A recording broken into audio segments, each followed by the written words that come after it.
The signs were good on Wednesday, though, as she took just 61 minutes to beat Zheng Shuai. And listen to the reception for Alex Eala. She has produced some sparkling tennis in 2026.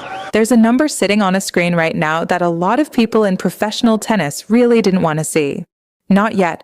Not this fast. Not from her. Let me tell you something about the California desert in early March. Indian Wells is one of those places where tennis gets distilled down to its purest form. The mountains frame the stadium. The air is dry and honest. And on the night of March 8th, 2026, something happened on that main stadium court that is going to be talked about in the Philippines for a very long time. Alex Eala walked onto Stadium 1 to face Coco Gauff, the same Coco Gauff who, just 17 days earlier in Dubai, had handed her a 6-0, 6-2 beating that wasn't even close. The analysts had their predictions ready. Gauff was the fourth seed, a two-time Grand Slam champion, and a player who had barely dropped a set all week. Eala was the 31st seed, a 20-year-old from Manila competing at Indian Wells for the first time in her career. On paper, it looked like a mismatch. But that's the thing about paper, it doesn't account for what happened between those two women in the span of 3 weeks. Eala came out and immediately took control of the first set in a way that silenced a crowd that had come to watch the American. She was precise. She was aggressive. She used her drop shots to pull Gauff forward, then drove the ball past her when she came in.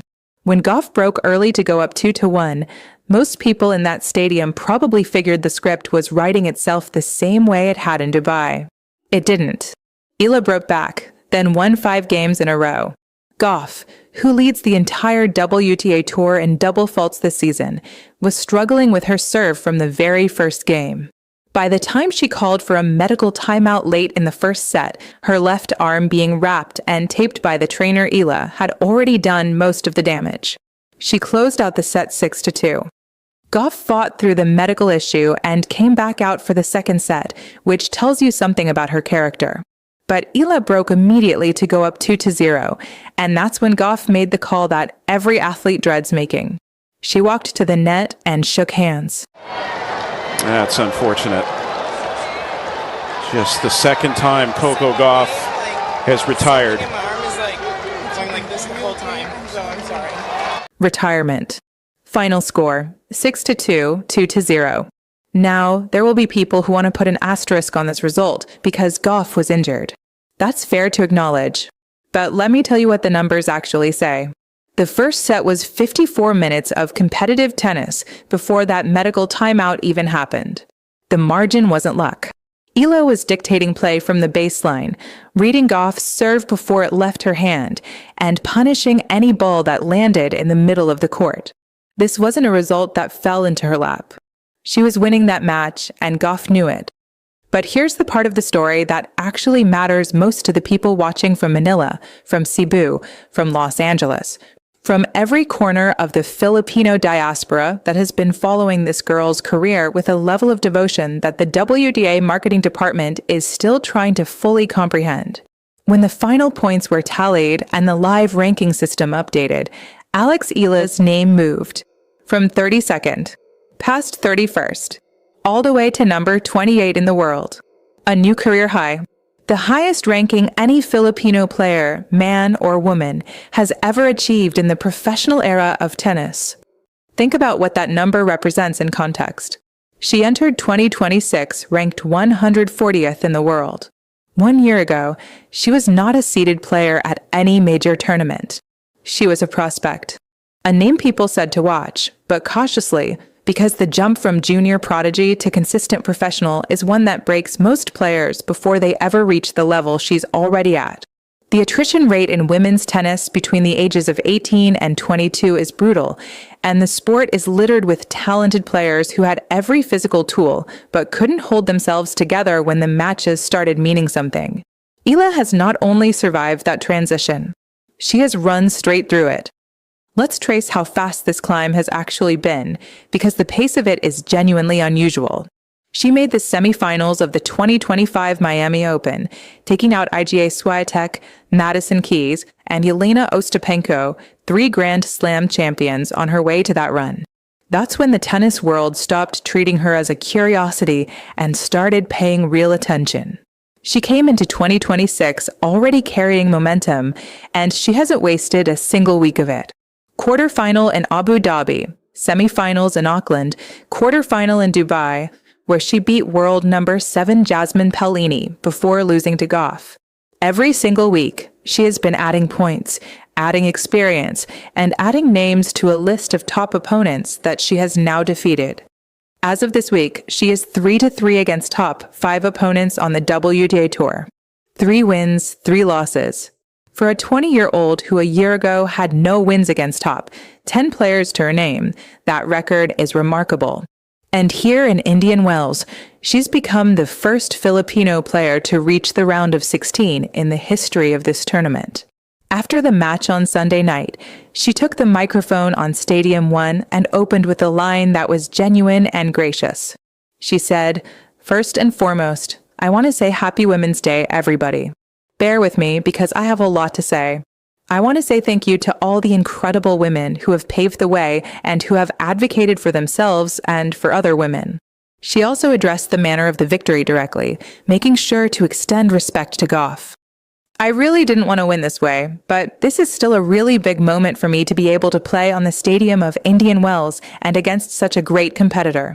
I'm really grateful to be here and I'm super happy." That on-court interview tells you a lot about who she is. There was no chest thumping, no performance for the cameras. She acknowledged the complexity of the result and still honored the scale of the moment, all in about 30 seconds. That kind of composure at 20 years old, in front of a crowd that was largely rooting against her, is not something you can coach. That's character. Now let's talk about what number 28 actually means in practical terms, because it changes the entire landscape of her season. Being ranked inside the top 32 means you enter major WTA 1000 events as a seeded player. You receive a first-round bye. You are protected in the draw, meaning you cannot be placed in the same quarter as other top seeds until the later rounds. For a player who has spent the last year proving she can beat the best in the world, that protection matters enormously. It means she's no longer being asked to play a top 10 opponent in round 1 just to prove she belongs. She already proved she belongs. The ranking now reflects that. And at the Grand Slams, the seeding implications are even larger. Roland Garros, Wimbledon, the US Open at all 3 of those events. Being seeded means the tournament's top players cannot face her until the 3rd round at the earliest. The path to a deep run in a major is genuinely different for a seeded player. The bracket opens up in ways that it simply doesn't for an unseeded player who might draw a top 5 opponent in the 1st round and be sent home before most people even notice she was there. She's past that now. Here's something else worth noting. California has the largest Filipino population in the United States, somewhere close to 2 million people.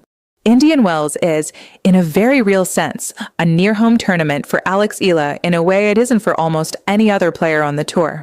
The Filipino flags visible in that stadium during her matches this week weren't a manufactured moment.